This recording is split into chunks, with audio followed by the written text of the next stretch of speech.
In 1520 BC Egypt, an empire's deep-seated fear leads to an act of just unimaginable cruelty. This is one of those foundational stories about power, identity, and revolution, and we're going to really break down how it all happened. It all starts with this one terrifying order. It's designed to literally crush a people's future. You see, the Egyptian empire saw the growing Hebrew population not as subjects, but as a serious threat. And if you're looking at this from a cold, strategic perspective, this decree wasn't just cruelty. It was a desperate and frankly brutal attempt to maintain control, no matter the cost. And this is the central question of our whole explainer. Because one of those boys, one of the infants condemned to die, actually survives. And who saves him? The daughter of the very Pharaoh who ordered his death. He's raised as a prince, but he's destined to become a prophet. His story starts as a complete paradox, a prince born a slave. So our story really kicks off inside the palace walls, where this young man, Moses, is being pulled in two completely opposite directions. He's living a contradiction, and that tension, it's already starting to build. On the one hand, he is being shaped every single day to be an Egyptian prince.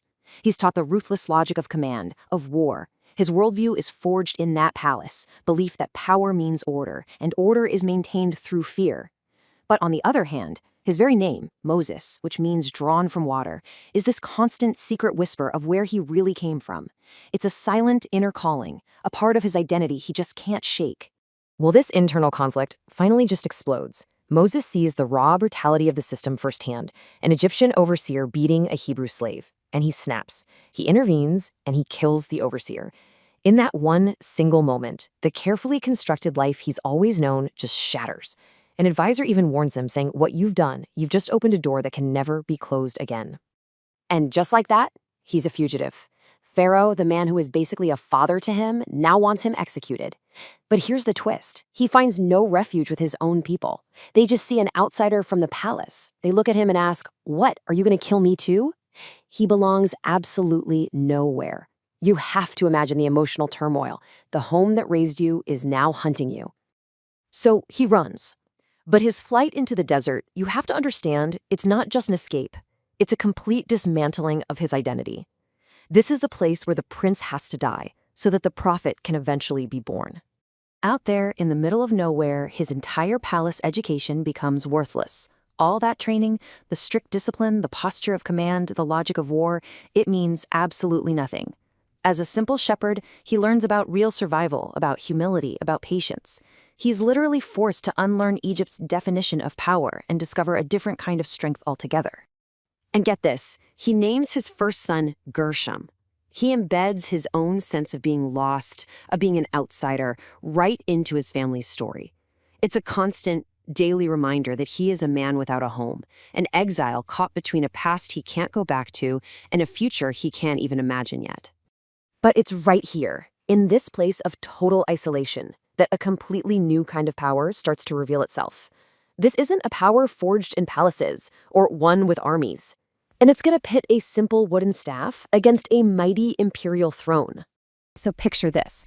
The fugitive shepherd, the man who feels like a complete nobody, has this encounter with the divine. And he's given a mission that sounds absolutely impossible.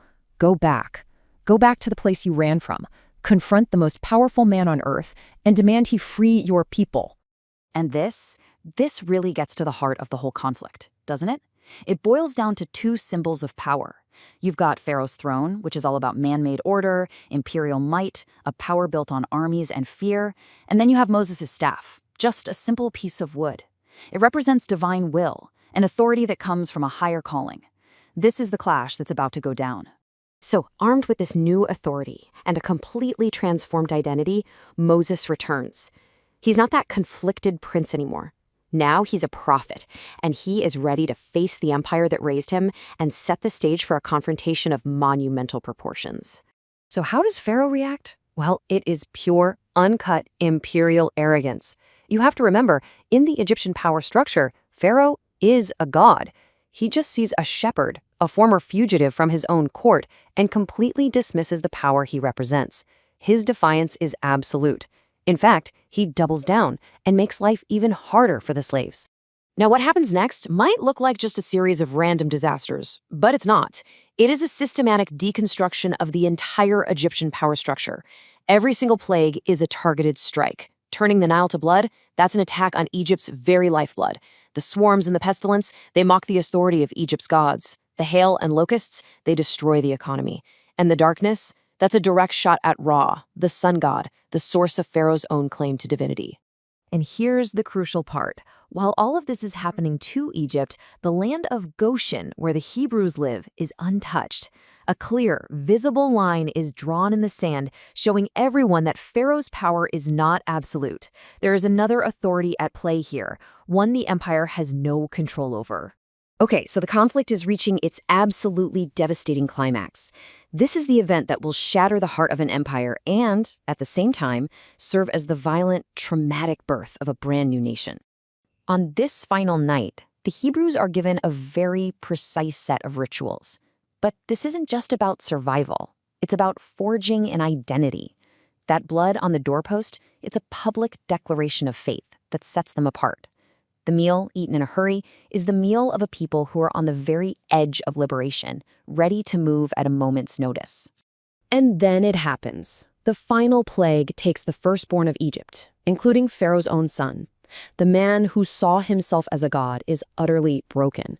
His command to get out is a total surrender. And his final words, and bless me also. That is a shocking admission of defeat. He's asking for a blessing from the very people and the God he just scorned.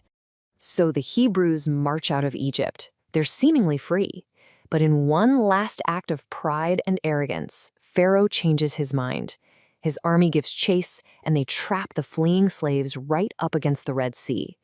The highest moment of triumph instantly becomes a moment of pure terror. Even after the incredible escape through the sea, the real journey, well, it's only just begun.